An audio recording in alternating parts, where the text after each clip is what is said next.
Hello, I'm Mr. Pleasant Books. For this book talk, we'll be discussing the second book in the Wheel of Time series, The Great Hunt by Robert Jordan.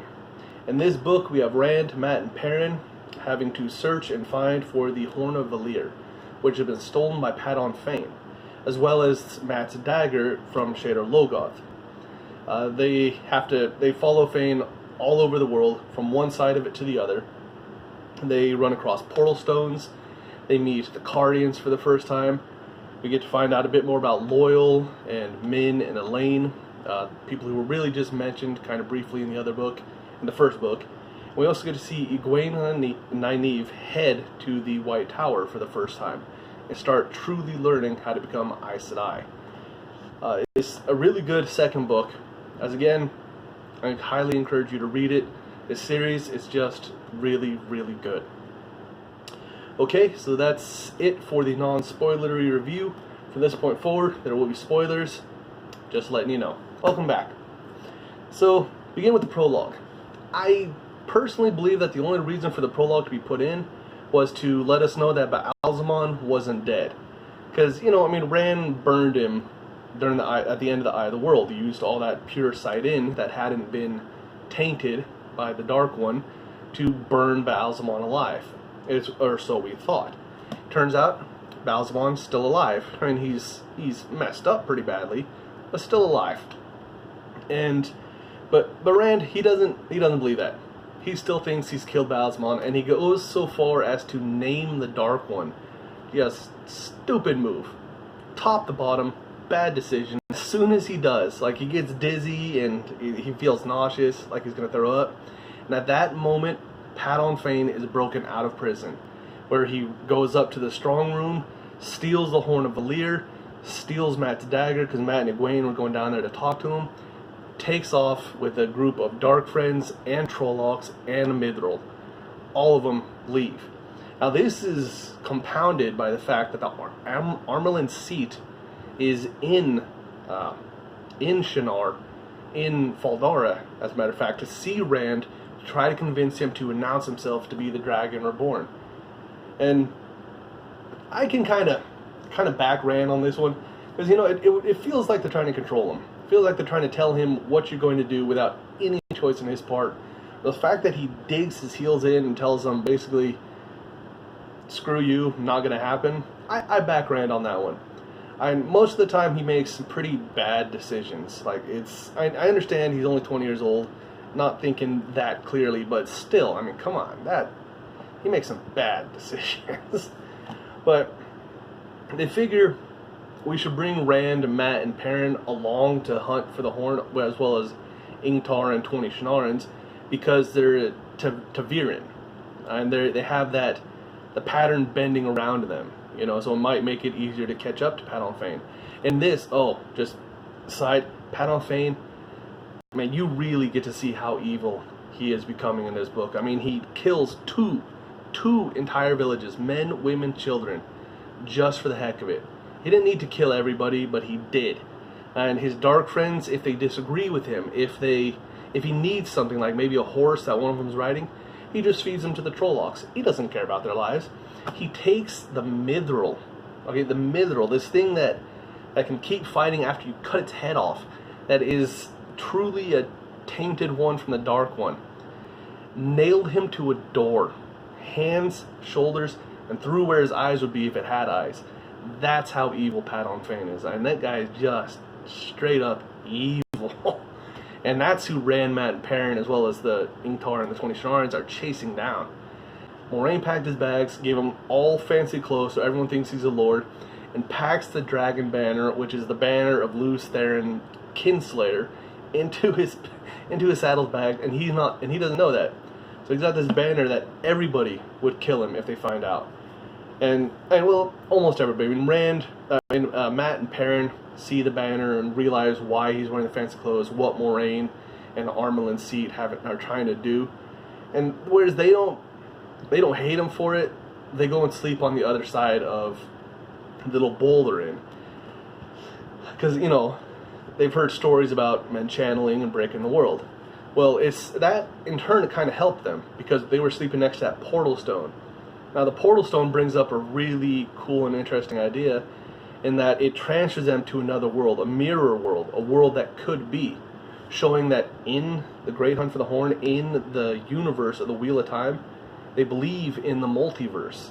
That it's not just their world. They believe that every decision you make, whether you go left or right, will create new worlds, new dimensions. And that's a really interesting concept that the Aes Sedai and the Age of Legends had. Enough so that they built the Portal Stones to trade people. And it's also pretty cool that how Robert Jordan portrays this other world. That time can flow differently, that distance can flow differently. Because they think they just travel 3 days, but they end up going 100 leagues, which a league is, in this, for the Wheel of Time, is 4 miles. So they end up going 400 miles in 3 days on a horse. That's kind of crazy. And the scent that they're following to find the Padan Fain and the Dark Friends and the Horn of Valere and Matt's Dagger is a scent of where the Dark Friends will be. Not where they are, but where they will be in the future. So that after they fight the Grolem, they meet Selene, who is Lanfear, and Loyal sings that tree into his staff so he can fight and defend himself with it. Then they all get to the Portal Stone because Lanfear, or Selene, is calling all the Grolem in the area to attack them, to force Rand to use the One Power. He manages to get it, gets through the Portal Stone back to their world, and then has to wait almost a week for Padan Fain and the Dark Friends and the Trollocs to catch up. And this is the big reason why Loyal was there. One, Rand and Matt and Perrin are his friends. Then also it's because he's the only one who can carry the trunk that the Horn of Valere is in. And that kind of shows you just how strong Loyal is. I mean, yeah, he's 10 feet tall, but he's kind of a bookworm. He studies, reads books. That's his main thing. He wants to know the history.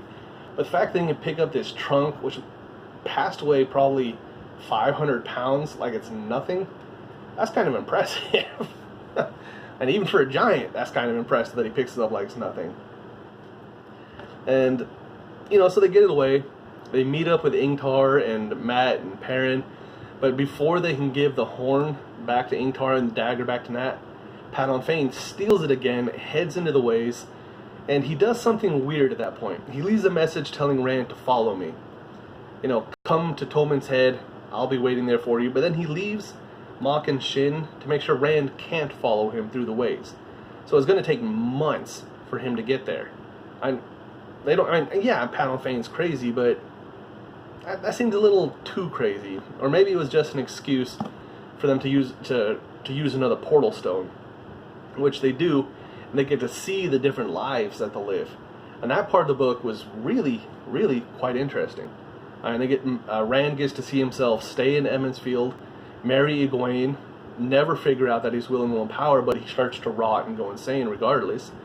He sees him leave Emond's Field and the Two Rivers, go to Caemlyn, realize he can channel the One Power, and fight for Elaine when the Shan Shan and the Trolloc armies come down and start taking over the world because the Dragon Reborn never shows up.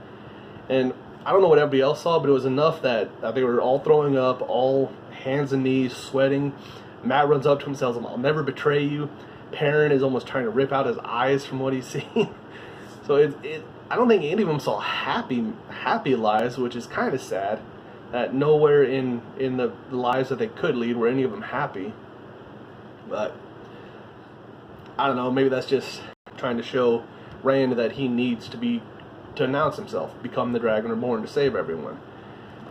Well, and they get through the Portal Stone, wind up at Falme, which, if you read the book, I always read that as flame. Every time I read it, I saw it as flame. And as soon as I heard it from somebody else, I realized it's not spelled flame. It's spelled Falme. So just a little bit for anybody out there who's read the book and pronounces it the wrong way. They fight on Tolman's Head at Falme, where the Shan Shan are, where they've come from across the sea. Are Arthur Hawkwing's armies that he sent across to conquer the world have come back after 1,000 years to find that their land has forgotten them, has completely forgotten the oaths and everything that they took when Arthur Hawkwing made himself High King of the Lands, and they just start kind of taking over. And they have women who can channel on leashes being controlled, so it's kind of easy for them to win battles. They also have horse lizard snakes. Not sure exactly what those are.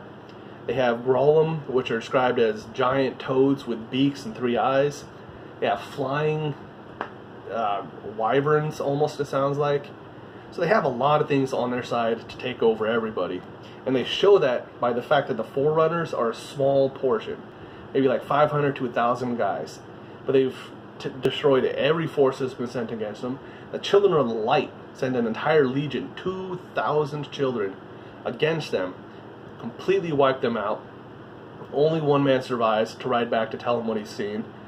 And that's just how powerful the Shan Shan are. I mean, nobody can really stand against them unless they've got the 1 power as well. But since Aes Sedai take those oaths that they can't use their 1 power to attack or to hurt people unless there's grave danger, it kind of limits this side of the world from fighting the Shan Shan. And in this, we also get to see a bit more about Egwene and Nynaeve head to the 1 tower, start learning. They get tricked. Egwene becomes a Dominie, I think it's pronounced. Might be wrong on that one. By the Shan Shan. You know, she's collared. Nynaeve, Elaine, and Min free her and try to escape at the same time that Rand, Mat, Perrin, Ingtar, and Hurin are all heading into Falme to get the Horn of Valere and Mat's dagger back. We see that the Mat is going to die if he doesn't get the dagger. Like, it's becoming more and more gaunt the longer he's away from the dagger. When they finally do get the horn and escape, Rand has seen Egwene and saw her collar, didn't know that anyone else was there to free her. And so he tells everybody else, just head on. I'm going to go back and save Egwene. Mat, Perrin say, no, we're coming with you. Mat blows the horn. That's right, he became the one who blows the horn sounder. Perrin becomes the bannerman. He chops a tree down so that the dragon banner can float. 100 or so heroes that show up through the horn charge in. That is just an awesome, awesome scene in the book. The way that they're fighting. I mean, Brigitte rides across the water to set a boat on fire. Fog shows up. Rand ends up fighting Baalzamon in the clouds above the Falme so everyone can see him, where he stabs him through the chest. But of course it makes Baalzamon be able to stab him through a use of, and we figure this is going to happen through the use of the most heavy-handed foreshadowing I've ever seen, where Lan tells Rand in the beginning of the book, hey, sometimes you have to sheath the sword in your flesh in order to win. And Rand's practicing throughout the book, learning how to balance, and each time he's balancing, though, he's using the one stance that will let somebody hit him, but guarantees he kills them too. And then, of course, what happens in the last battle with Baalzamon? Rand stabs him, but gets stabs in return. Didn't see that coming, except from the very first time they mention it in the book. Robert Jordan does pretty good with foreshadowing, but that time was just so obvious that Rand was going to get himself stabbed. You could see that coming the moment Lan tells him about sheathing the sword. But, you know, still a really good book. Excellent to read. Loyal comes across pretty cool in this book. And shows he's smart, he's strong, he's determined, and he's going to get the job done to help his friends out in any way he can. Loyal really comes out ahead in this book. We end with the book with Mat and Egwene and Nynaeve heading back to the One Tower. Mat so we can be separated. Egwene, Nynaeve, Elaine, and Min, so just because they weren't supposed to leave the One Tower, even though they were tricked. And Moraine has shown up once again to help Rand realize he truly is the Dragon Reborn and that he needs to announce it. He's starting to accept, yeah, maybe I am the Dragon Reborn, but he still doesn't want to announce it yet. So that's The Great Hunt. That's my views and opinions upon this book. Read it, or if you did read it, I know you liked it because it was just amazing, just that fantastic. Thank you for listening. I hope you enjoyed. Please come back. Bye.